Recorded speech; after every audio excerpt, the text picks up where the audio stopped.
Hello, brilliant people! Magandang hapon po sa inyong lahat. So, before tayo uwi sa araw na ito, sagutin muna natin yung tanong ni teacher. Sabi niya, ikaw gumawa ng PPT na yan, sir. Ito yung time na nagkaroon ako ng video na ipinakita ko yung actual ko na PowerPoint presentation. Actually, meron akong kinukuhaan ng source ng mga idea ng PowerPoint talaga. Nagbabayad ako monthly doon. Okay lang kasi hindi naman siya gaanong kamahalan. Tapos yung resources na makukuha mo, ang ganda na talaga.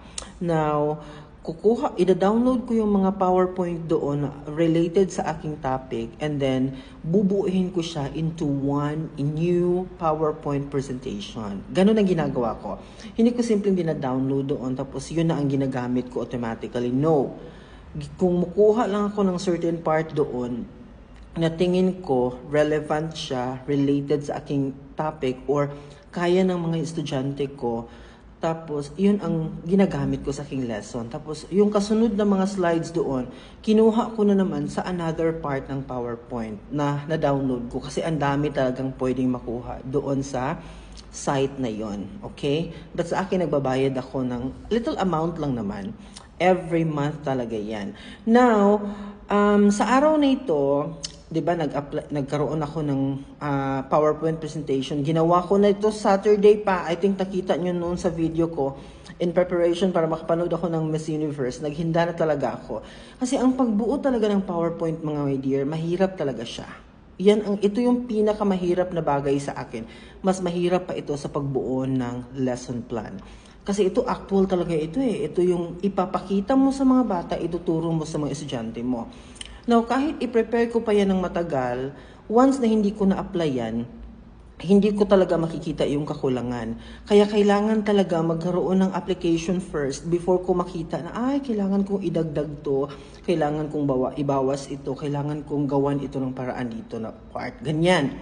So, sa araw na ito, na-observe, kasi mayroon kasing conversation dito sa dulo ng aking PowerPoint. May tatlong may tatlong situation na kailangan nilang i-act. Parang role play, kumbaga ganon. Conversation.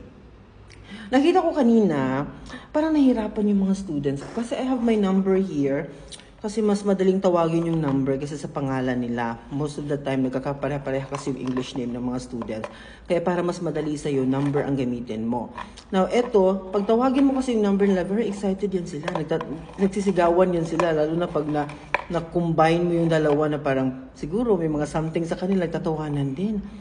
Ngayon, pag tawag ko sa number nila kanina, medyo na parang nakikita ko talaga nahihirapan yung mga students ko. But nandun na kami sa klase namin, actual na namin discussion, kaya lumalaban na lang din sila.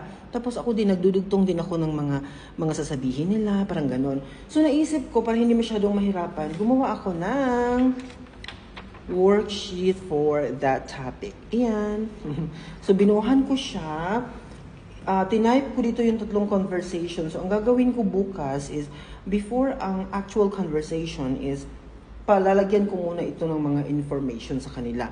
Kasi ang task dito is, ikumpleto nila yung conversation. Okay? May problemang ipinapakita. No, anong gagawin nila? May mga situation kasing ganyan. So, ngayon, eto siya kakapal ha. Kasi hanggang Friday na ito, mga my dear. Ayan. Ikaw ba naman merong 19 classes in a week, right? Or 19 sections in a week. So, ganito kakapal.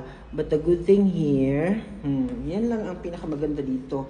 Kasi, i-click mo lang yung class number nila and then automatically, I don't know kung may bayad yung mga students ito, parang automatically pupunta sa kanilang account.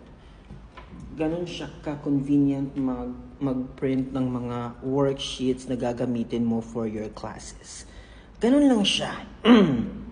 Tapos nagdagdag na rin ako ng mga pictures dito sa aking sa aking PowerPoint ngayon kasi may yung teacher kanina, nagsabi siya na may mga parts daw na medyo mahirap for the students, kailangan ng photo.